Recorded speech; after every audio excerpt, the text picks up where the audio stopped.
Sur la Birmanie aujourd'hui, à la veille de ses premières élections libres, tous les regards seront tournés vers Aung San Suu Kyi, dirigeante de la Ligue nationale pour la démocratie. La dame de Rangoon ne peut pas être présidente puisque la Constitution a été modifiée afin de lui interdire cette fonction. Elle n'est pas accessible à ceux dont un parent est étranger et les deux fils d'Aung San Suu Kyi sont britanniques. Mais elle a promis à ses partisans qu'elle jouerait un rôle de premier plan dans l'avenir de la Birmanie. Reportage avec ses militants de la LND de nos envoyés spéciaux Cyril Payen et Charles Dupoisat. Un dimanche extraordinaire dans le cœur de Rangoon. Antu, un étudiant en sciences économiques d'à peine 20 ans, s'apprête à rencontrer son idole. La dame va donner son dernier discours et tout Rangoon l'attend. En fait, le monde entier l'attend. Et moi, je me dois d'être là aussi. Il est encore tôt ce dimanche, mais la fièvre électorale a déjà commencé à gagner les quartiers nord de la capitale économique birmane. Aung San Suu Kyi est attendue pour son ultime apparition publique avant le scrutin. On attend le plus grand rassemblement de la Ligue nationale pour la démocratie depuis le début de la campagne. Nous avons cette fois une vraie chance de changer le pays. C'est notre seule et unique chance pour changer notre avenir. Et pour qui allez-vous voter dimanche ? On n'a pas le choix. Il n'y a que la NLD. Il est vrai que la NLD est perçue comme le seul choix possible pour des millions de Birmans. Et Mya Myo a décidé tout récemment de se lancer en politique, comme plusieurs centaines de candidats de l'opposition qui entendent réformer le pays. Nous avons tant à faire afin d'améliorer nos vies. Réformer l'éducation, le système de santé. Nous allons graduellement nous attaquer à tous ces problèmes. C'est pour cela que je suis là aujourd'hui. Et c'est ce que je dis dans mes discours. Cette jeune candidate se présente à moins de 50 km de Rangoon, une localité rurale et pauvre aux airs de bout du monde. Mais sa détermination politique est sans faille. Si je me suis lancée en politique, c'est parce que j'ai rencontré Aung San Suu Kyi et qu'elle a changé ma vie. Je suis une simple institutrice, je pensais sincèrement que mon destin serait d'enseigner et de vivre auprès de mes élèves. Mais la dame a transformé ma manière de voir le monde. En bateau, en voiture, en mobilette, la candidate de l'opposition va sillonner sa circonscription jusqu'au dernier jour de campagne. Oh, comme vous êtes gentil, vous vous souvenez de moi? Retour à Rangoon, au cœur du meeting électoral.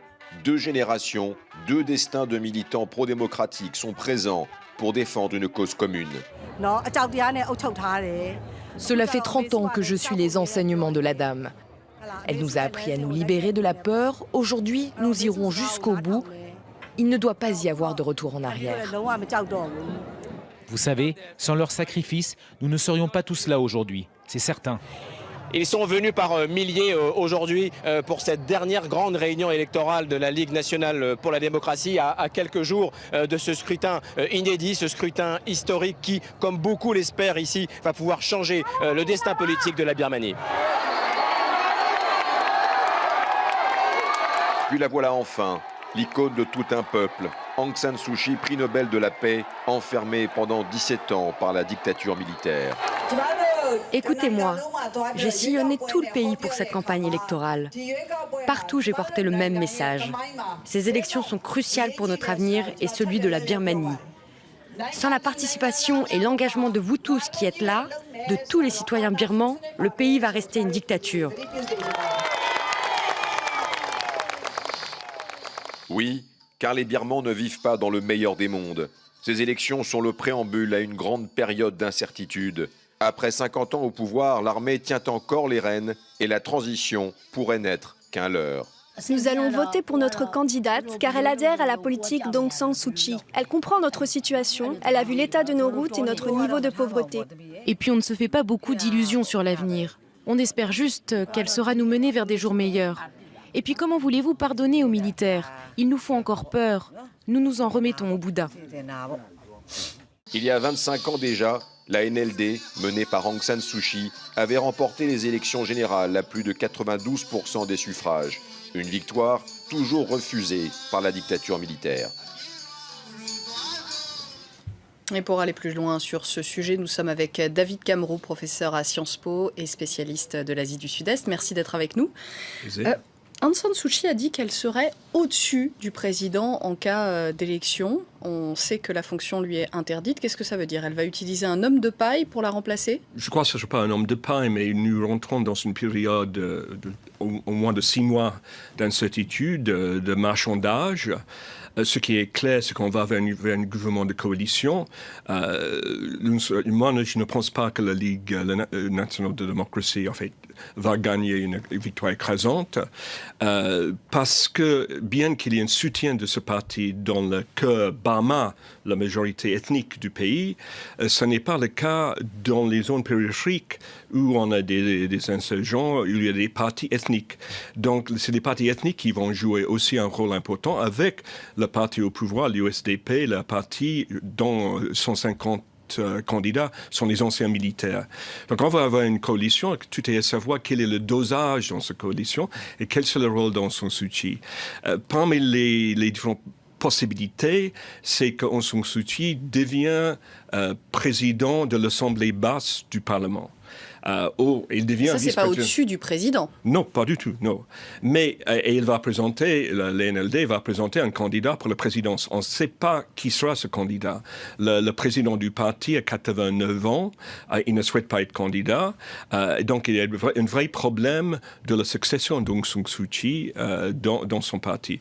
Il y a des rumeurs comme quoi elle mettrait peut-être son médecin personnel à cette fonction. Ça, c'est du délire de ses opposants? Il y a beaucoup de rumeurs, mais justement, ça montre qu'on est vraiment dans l'incertitude parce que je crois qu'elle a fait une erreur. Elle a fait une campagne présidentielle.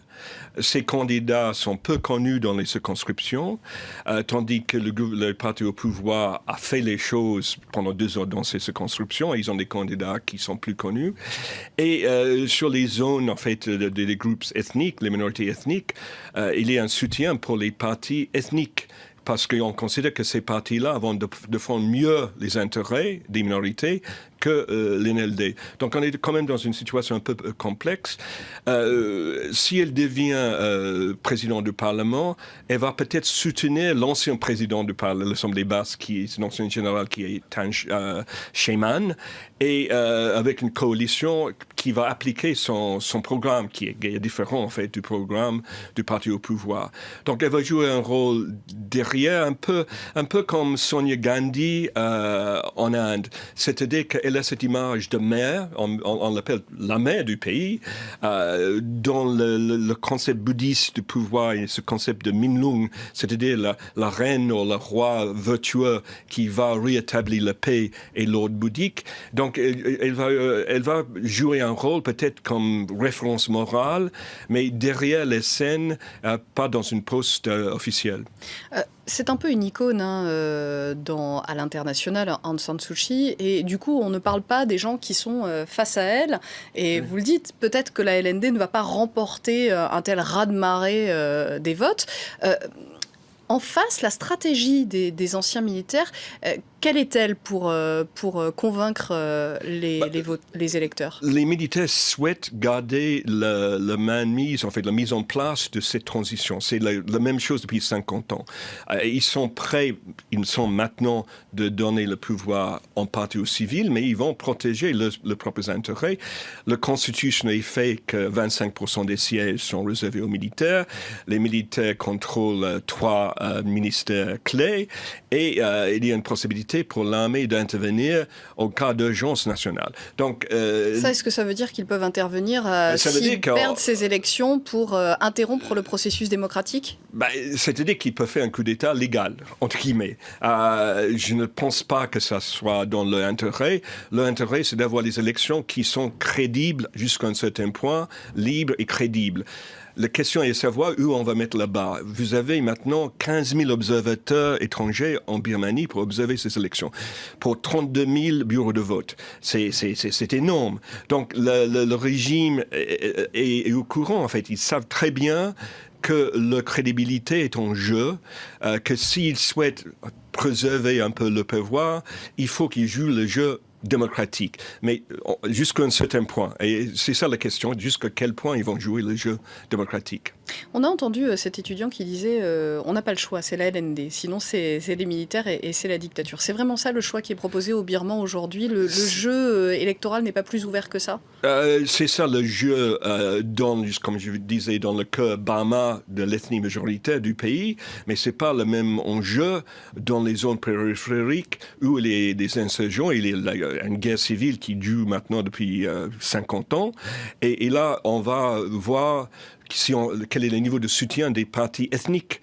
Ce qui est un peu inquiétant pour moi, c'est dans l'état de Rakhine, où on a des problèmes de Rohingyas. Avec les musulmans. Avec les musulmans. Le parti qui risque de gagner dans cet état n'est ni le NLD, ni le parti au pouvoir, mais un parti nationaliste, bouddhiste, militant, le parti Arakan nationaliste, qui risque de gagner les élections dans cet état. Donc, justement, à propos des Rohingyas, on en a beaucoup parlé sur France 24. Aung San Suu Kyi a été très silencieuse sur cette question pendant toute la campagne. Est-ce qu'elle risque de prendre position là-dessus si elle obtient un poste en vue comme celui de présidente de l'Assemblée ? Je crois que oui. Elle était obligée de rester silencieuse sur le sujet. Elle était accusée par l'opposition et par deux mouvements bouddhistes, nationalistes, racistes, la Bamata et le mouvement 969, d'être pro-musulman, d'être trop sympathique aux musulmans. Donc, son parti n'a pas présenté les candidats musulmans. Ils ont même retiré l'investiture à des députés musulmans existants. Et elle a évité ce sujet pendant toute la campagne. Elle n'a pas vraiment fait campagne à l'État Rakhine, parce que derrière, il y a cette espèce de xénophobie nationaliste, bouddhiste, ethno-nationaliste qui aurait pu lui coûter des voix. Qui peut coûter beaucoup de voix même. Merci beaucoup David Camroux de nous avoir apporté votre éclairage sur cette question des élections en Birmanie. On suivra ça ce dimanche sur France 24.